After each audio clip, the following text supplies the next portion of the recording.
Hello বন্ধুরা, কেমন আছো? আশা করছি সবাই খুব ভালো আছো। আজকে আমি তোমাদের সাথে একটা দুর্দান্ত বাস্তু টিপ শেয়ার করছি। দেখো, আমাদের কিন্তু প্রত্যেকেরই টাকার প্রয়োজন আছে। অনেকে বলে আবার টাকা দিয়ে কিছুই হয় না, আবার কিছু মানুষ বলে টাকাই সব।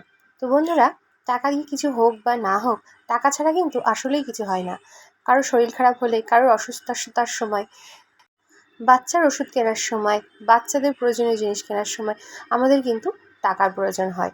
সুখে থাকতে গেলেও কিন্তু আমাদের টাকার প্রয়োজন হয়। এটা মানো বা না মানো সেটা পরের কথা।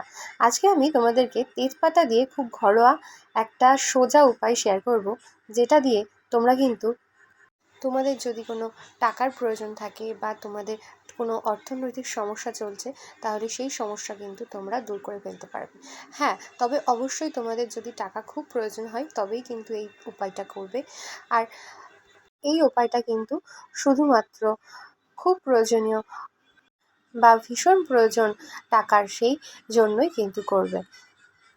টাকার জন্য খুব অসুবিধাদের মধ্যে রয়েছে তোমরা, সেই জন্যই করবে। তো দেখো, এই ঘরোয়া উপায়টি করার জন্য তোমাদেরকে একটা তেজপাতা নিয়ে নিতে হবে। তবে অবশ্যই এটা দেখতে হবে তেজপাতাটা যেন ছেঁড়া ফাটা একদম না হয়, তেজপাতাটা যেন একদম পরিষ্কার সুন্দর হয়।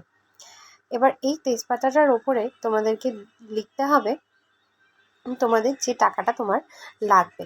সেটা হতে পারে 5,000, 10,000, 50,000, 1,00,000, যে পরিমাণ টাকা তোমাদের লাগবে। এটা কিন্তু অবশ্যই আমি বলছি, এটা কিন্তু তোমাদের প্রয়োজনীয় টাকা হতে হবে।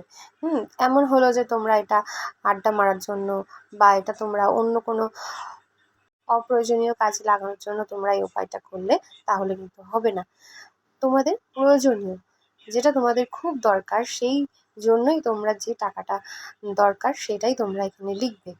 আর কি, এই উপায়টা করার জন্য তোমাদের লাগবে একটা লবঙ্গ, সামান্য একটুখানি পরিমাণে কর্পূর, আর লাগবে একটা সবুজ রঙের পেন। এই সবুজ রঙের পেন দিয়েই কিন্তু তোমাদের এখানে লিখতে হবে, অন্য কোনো কালির পেন কিন্তু এখানে লিখলে হবে না। সবুজ কালির পেন দিয়ে লেখার পরে তোমরা এখানে একটুখানি দারচিনির গুঁড়ো ছড়িয়ে দেবে। সেটা আমি তোমাদেরকে দেখাতে ভুলে গেছি, আমার ভিডিওটা স্কিপ হয়ে গেছে। তো এরপরে ঠিক এইভাবে মুড়িয়ে নেবে পাতাটা, তেজপাতাটা, তারপরে একটা লবঙ্গ এভাবে গেঁথে দেবে।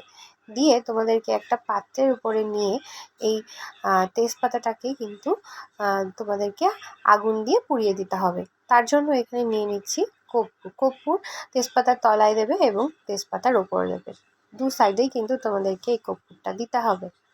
দিয়ে তোমরা এবার এটাকে পুড়িয়ে দেবে। পোড়ানো হয়ে গেলে এই ছাইটা কিন্তু তোমরা জলে ফেলে দেবে, অথবা বাড়ির থেকে বাইরে দূরে কোথাও এটাকে ফেলে দিয়ে আসবে।